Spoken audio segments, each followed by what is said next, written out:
Good afternoon. I'm speaking today from the traditional territory of Treaty 6, and I would also like to acknowledge the Métis people of Alberta who also share a deep connection with this land. On Thursday, the fall session of the legislature wrapped up early, after the UCP cut off debate on their flagship job-killing Sovereignty Act.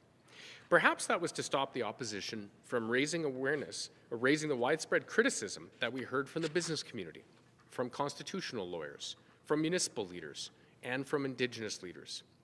Perhaps it was because the Premier had spent several days misleading Albertans about who the UCP consulted with and the contents of her 8-page bill. Or perhaps it was because most of the UCP caucus didn't want to speak about it in its defense. And so for the marquee item of their agenda, the part that you would expect they would want to talk about the most, the UCP cut off debate and sent everyone home early. What should Albertans make of all of this? Our view is that Albertans should have all of the information that the government has. We asked the Premier and the Justice Minister to lift privilege so that the Minister's legal advice to Cabinet could be seen by Albertans. The UCP refused. We urge the government to refer this legislation directly to the courts so that we can reach a firm resolution quickly and spare our economy months of uncertainty. The UCP refused. We also went looking for the government's own internal analysis through FOIP. First, we went to Alberta Finance and asked for any economic analysis that had been done onto the Sovereignty Act. Finance said they didn't have any analysis, which is a startling admission for something with such a huge impact. We also went to the Premier's office looking for any briefing materials on the Sovereignty Act. Apparently, there are 71 pages of analysis, and Albertans are not allowed to see a single one. Daniel Smith's office has barred Albertans from seeing the only internal government analysis of the Job Sovereignty Act. This is why Albertans know they cannot trust the UCP. I'm calling on Premier Smith to personally authorize the release of all 71 pages of analysis that she was given. Albertans ought to have the same information that she does, because the stakes are high. The Job-Killing Sovereignty Act introduces uncertainty into our economy at a critical moment. It signals to investors that they cannot rely on due process and the rule of law. It throws the consultation process with First Nations into chaos. In the words of former Bank of Canada Governor David Dodge, it sends a message that Alberta can't quite get its act together. Is that what senior officials told the Premier before she went ahead with it anyway? Albertans have a right to know. The Alberta NDP will repeal the Sovereignty Act as part of our competitiveness, jobs, and investment strategy, which was unveiled last week. And the benefits of the strategy have been recognized and supported by the Alberta Industrial Heartland Association.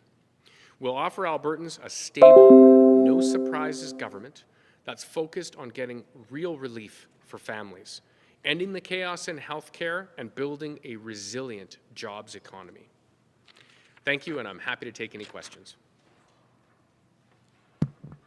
Thank you. Just a reminder that if you're on Zoom, it's the raise hand function. If you're on the phone, it's *9. We'll start with questions in the room. Oh, we'll move to questions online. Catherine, your line is unmuted. So can you tell me a little bit about the scope of the request? Was it looking for economic analysis, legal analysis, or just all advice? Like, what is in those redacted pages? Thanks, Catherine, for the question. There's not a lot that's in the redacted pages, quite frankly. We did ask Treasury Board and Finance for an economic analysis, to which TBF came back and said, no, we have not completed one. Then we went to the Premier's office and essentially asked for all advice that was given. So the 71 pages includes a number of different things. Again, I'm now speaking from my experience as a former cabinet minister. It would have had advice from the public service. Of course, Minister Shandro had said that he was providing legal advice. They probably would have tasked as well other government in-house lawyers to provide some advice. They may have gone externally to provide advice on the impacts, the potential consequences of this type of bill. They likely would have included the stakeholders that were potentially in support of this idea, but also those that were in opposition of it, that would have raised flags of pursuing this type of legislation. I mean, at the end of the day, we feel that Albertans have the right to know the same information that Premier Smith and her cabinet had in moving forward with this decision. And really, it begs the question, if they were receiving advice to not pursue with this Sovereignty Act and not move forward with it because the consequences could be grave for Alberta.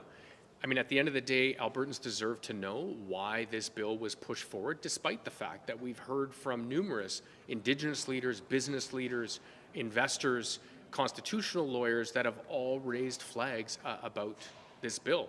And quite frankly, for me, the biggest concern here is that this is about Alberta's reputation, Alberta's brand, and you know, this type of a piece of legislation could have long-term consequences for Alberta, and that's what I fear, is that we've now thrown our business community into chaos. Businesses look for stability and certainty, and this act has completely undone that. Do you have a follow-up, Catherine?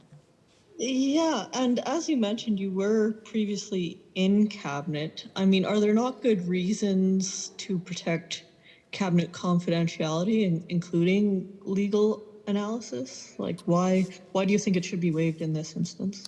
Yeah, great question, and I do. I think it's rare circumstances where cabinet should break confidentiality and reveal to Albertans, you know, the reasons and the advice that they were given.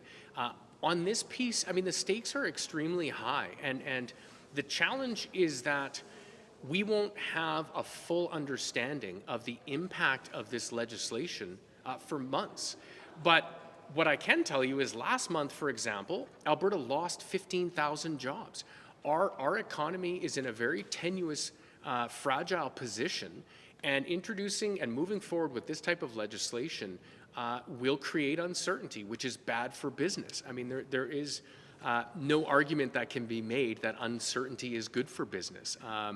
Every business leader and investor that I've spoken with has said, well, we're nervous about this and we're going to be watching what happens. The problem is, in 6 months from now, if we get an analysis of how many jobs were lost or the dollars that were going to flow to Alberta are now elsewhere, we've lost 6 months worth of investment. We've damaged Alberta's brand and reputation.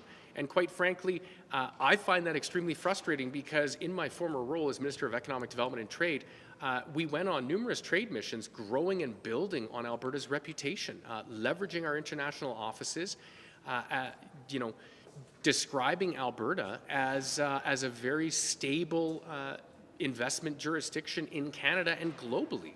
And we had success. I mean, in our 4 short years in government, investment from Asia increased, or trade with Asia increased by $1.8 billion.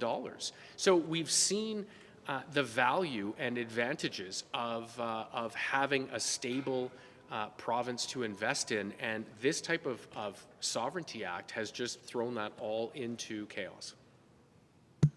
Thank you. We'll just do one more pass for questions. Anything else in the room? Nope. Well, one more pass online. Remember, it's raise hand if you're on Zoom, *9 if you're on the phone. Seeing none, that concludes today's press conference. Thank you very much. Thank you very much.